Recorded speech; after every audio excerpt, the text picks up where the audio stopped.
Elle est notre invitée exceptionnelle aujourd'hui. C'est une militante pour la paix depuis de longues années. Elle est chanteuse israélo-américaine. Noa, bonsoir. Merci d'être avec nous. Bonsoir. On va Israélo-américain yéménite. Israélo-américain yéménite. C'est important, son mélange. Et vous parlez français? Un petit peu. Very badly though, sorry. Mais pas très bien, désolé. On va discuter, dialoguer avec vous dans un instant. Le temps de passer par Tel Aviv, de retrouver notre correspondant Thierry Arnaud, parce que on a des précisions, on le sait depuis le milieu d'après-midi, Thierry, concernant la libération normalement d'otages demain à partir de 7h avec l'entrée en vigueur de la trêve. Exactement, 7h demain matin, c'est la première échéance. 7h ici en Israël, 6h chez vous à Paris. Le cessez-le-feu, l'interruption des combats pour organiser un échange qui interviendra 9h plus tard, 16h heure d'Israël, 15h à Paris. Et à ce moment-là, franchiront sur le point frontière de Rafah, au sud de la bande de Gaza, franchiront cette frontière 13 otages israéliens qui seront libérés par le Hamas. À partir du moment où ces 13 personnes auront été identifiées par les autorités israéliennes, ramenées sur le territoire israélien, on pourra lancer l'étape suivante qui consiste à la remise en liberté de 39 prisonniers palestiniens extraits de 3 établissements pénitentiaires et qui vraisemblablement devraient être libérés du côté de Jérusalem-Est. Ce sera donc une très longue journée, complexe dans ses modalités. Il faudra beaucoup de patience. Et puis il y a 2 autres éléments qui sont importants. L'entrée dans la bande de Gaza de plusieurs dizaines, même on dit jusqu'à 200 camions d'assistance humanitaire pour venir en secours à la population civile palestinienne. Et puis des services de secours qui devraient pouvoir se rendre auprès des otages qui ne sont pas libérés pour évaluer leur état de santé et le cas échéant les soigner. Toutes les familles ont été prévenues ce soir ici en Israël, les plus de 200 familles, celles des 13 otages libérés demain et toutes celles, bien sûr, qui sont déçues. Ici, ce soir à Tel Aviv, sur cette place où se rassemblent les familles et des proches et des otages, on croise les doigts pour que tout se passe bien demain, mais surtout pour que ce soit la première journée d'une longue série, car ici, on assure qu'on continuera de venir, de passer les journées et même de dormir dans les tentes jusqu'à ce que tous les otages israéliens, sans exception, soient libérés. Thierry Arnaud en direct de Tel Aviv, donc en Israël, avec David Kouloum. Donc Noa, juste derrière moi, on a beaucoup d'espoir, mais derrière moi, on voit sur le mur d'images les visages de toutes ces personnes qui ont été enlevées. Est-ce que vous en connaissez certains qui sont retenus en otage là? Yes, I do. Oui. I mean, I know some. I can't identify exactly my friends here in these faces, even though I'm very aware. Je ne peux pas of this one young forcément woman identifier who has the toutes les same personnes name that I ici, have. Her name mais is je vois Noa. une image d'une femme And ici there were qui terrible s'appelle Noa également. videos of her Il y a eu des rape vidéos terribles and abuse by Hamas.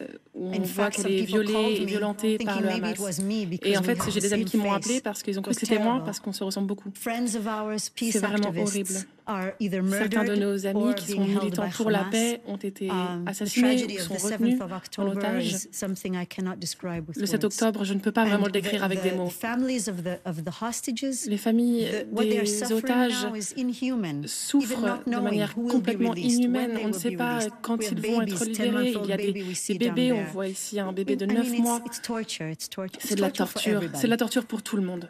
Et une torture pour vous, Noa, parce que depuis des années, vous vous battez pour la paix, pour la perspective de 2 États, un État israélien, un État palestinien. Yeah. Justement, comment avez-vous ressenti ce 7 octobre? Parce que depuis le 7 octobre, cette perspective de paix s'est éloignée. Well, you know, not for me. Pas pour moi. First of all, Pour moi, October 7th, a nightmare. alors bien Nightmare. sûr, We le are 7 living in a octobre, c'était un nightmare cauchemar. that On vit dans un nobody, cauchemar. I think, can understand. Je pense que personne ne I peut was there, of comprendre. course. We had, the terrorists J'étais coming in, là, performing on a vu des barbaric terroristes acts qui of sont war arrivés, crimes, qui inhuman se sont acts comportés de manière of- barbare, and qui ont enjoying it, commis des and taking crimes selfies horribles, and- No, it was impossible. en And ayant l'air bombs. de s'amuser No, I'm in a en le shelter, faisant, en prenant des in a selfies. bomb shelter with my family Moi, almost every day. je suis dans un abri It was presque a tous les nightmare. jours avec ma And we famille. felt betrayed. Et on s'est We senti felt vraiment betrayed by trahi. our On government. s'est senti trahi We par felt notre betrayed by gouvernement. the humanity for this barbaric On s'est acts. senti trahi We par felt l'humanité betrayed by tout our friends entière. around the world On s'est in many senti cases. trahi par nos Terrible amis sense dans le monde of entier. betrayal. Vraiment, And, cette trahison, ce sentiment de for me, trahison est I felt réel. devastated. Et moi, But I have j'étais to tell you, vraiment it's an dévastée, important mais point. je voudrais vous dire quelque chose d'important. Je ne pense pas qu'il y ait d'autre solution que cette solution à 2 États. Même avec cette douleur, je ressens la douleur de l'autre côté également, je ne les oublie pas. Et je sais que sans diplomatie, sans solution à 2 États, on ne peut pas survivre. Vous parlez de trahison, la trahison du gouvernement israélien. Expliquez-nous.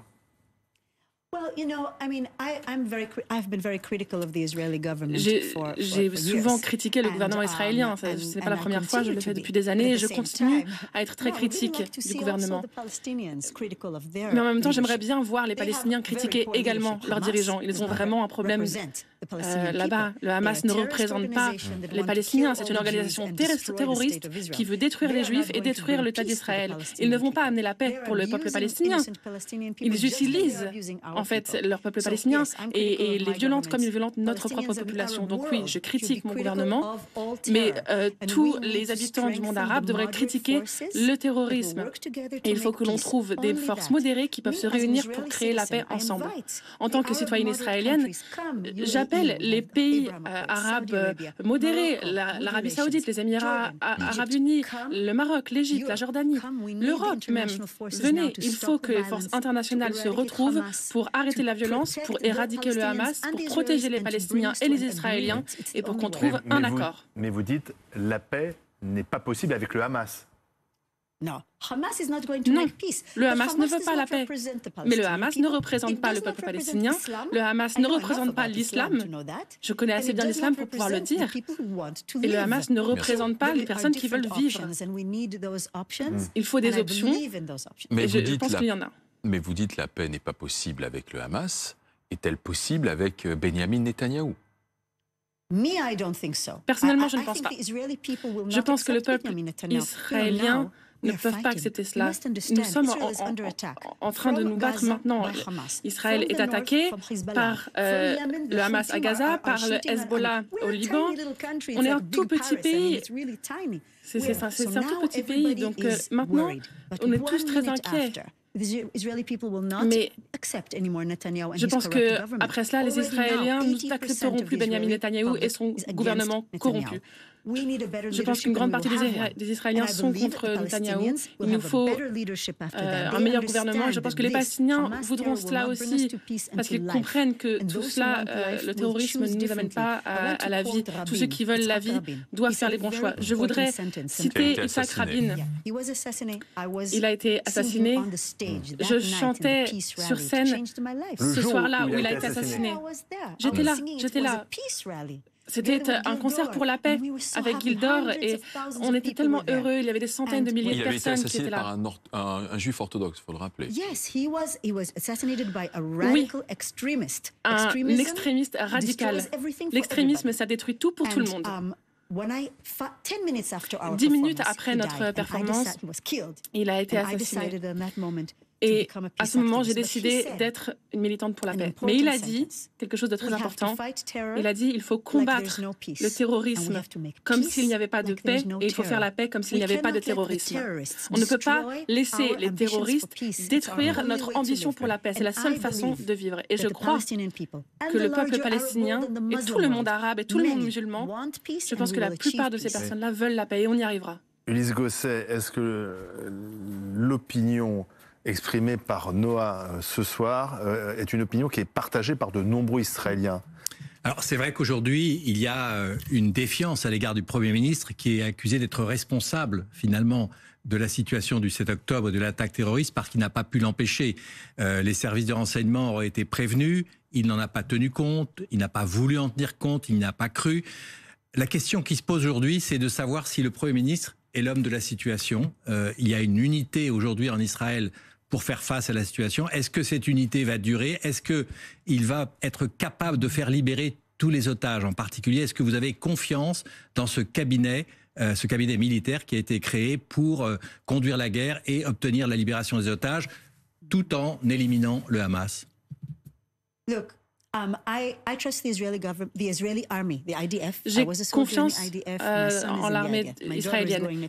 J'en faisais partie, mon fils en fait partie, ma fille va y aller. J'ai tout à fait confiance dans nos forces armées. Je n'ai aucune confiance, en revanche, dans le gouvernement israélien qui a presque fait un coup d'État pendant des mois et des mois. Pendant 10 mois, la population était dans la rue cette année pour manifester contre le gouvernement.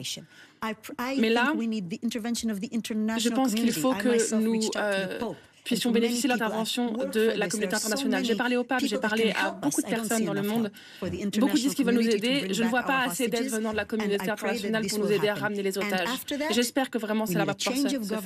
Après cela, il faut un changement de gouvernement, il faut plus de diplomatie et il faut un accord, 2 États pour 2 populations. Vous venez de parler de votre fils. Actuellement, il est sur le front. Il est engagé militairement, votre fils? Oui, mon fils est dans l'armée, il était dans la réserve et ma fille va au fond dans 10 jours. Mais parce qu'on les a éduqués là-dedans, on aime notre pays et on croit en la paix. Comme je l'ai dit, comme Rabin le disait, s'il faut se battre, on se bat. Mais si on peut faire la paix, il faut le faire. Il faut aussi faire la guerre en ce moment, il faut continuer la guerre à Gaza pour avoir ensuite cette paix. Je ne veux pas parler pour les uns et pour les autres. Je suis chanteuse. C'est une situation impossible. Il y a une organisation terroriste qui tue notre population, qui tue sa propre population. C'est pour ça, je le dis, les forces internationales doivent venir intervenir. Il nous faut de l'aide. Et le Moyen-Orient, c'est pas que le Moyen-Orient.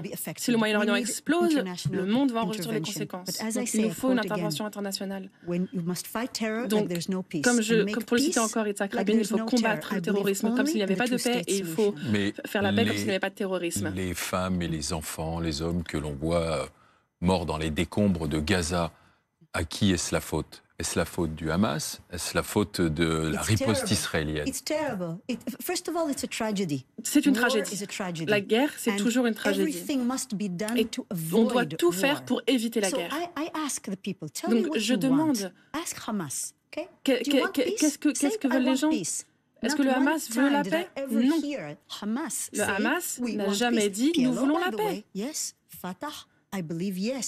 Je pense qu'ils veulent d'autres choses, bien sûr. Mais c'est pour ça qu'il faut renforcer les pouvoirs modérés et il faut les amener à la table des négociations. Vous avez des amis palestiniens depuis toujours. Est-ce qu'en ce moment, vous arrivez à leur parler?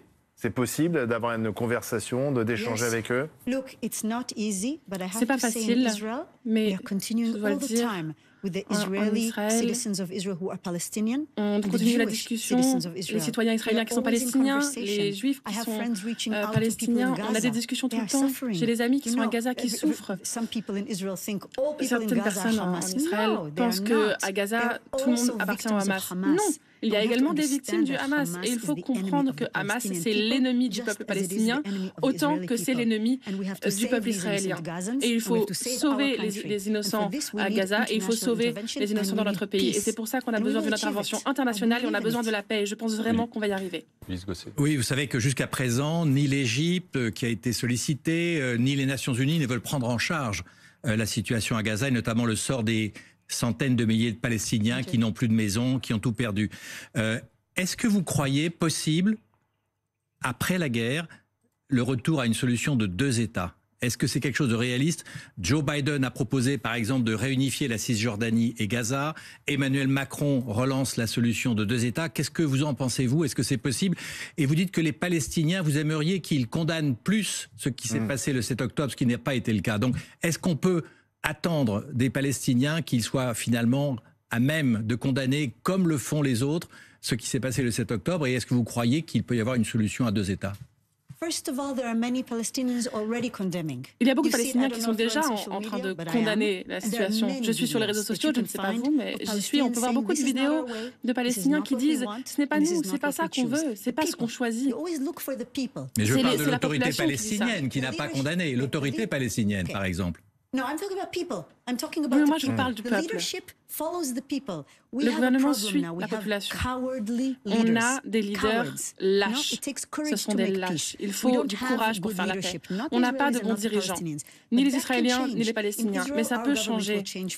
C'est certain qu'en Israël, notre gouvernement va changer. Il y a beaucoup de jeunes en Palestine qui peuvent aussi faire de formidables dirigeants pour leur pays. Et parfois, il faut une tragédie terrible qui peut être une opportunité de changement. Et j'y crois vraiment. J'ai vu beaucoup d'articles de personnes très intelligentes. Il y a déjà des plans en place. Et Biden n'est pas bête, il sait aussi. Et je pense que l'Égypte va changer d'avis. Parce que tous ceux qui veulent vivre savent qu'il faut une solution à 2 États.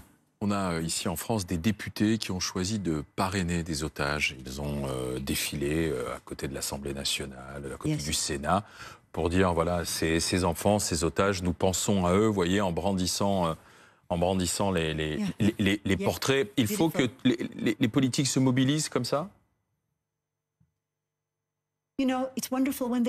C'est formidable quand ils le font. Quand on voit ça en Israël, ça nous encourage. Et on a vu beaucoup de démonstrations de solidarité comme celle-ci. Mais en fait, là, on n'a pas besoin de choisir un camp entre Israël, Palestine, je ne sais pas. Là, c'est très simple. Il y a des personnes innocentes, ramenez-les, c'est tout. En fait, il faut simplement avoir un peu d'empathie.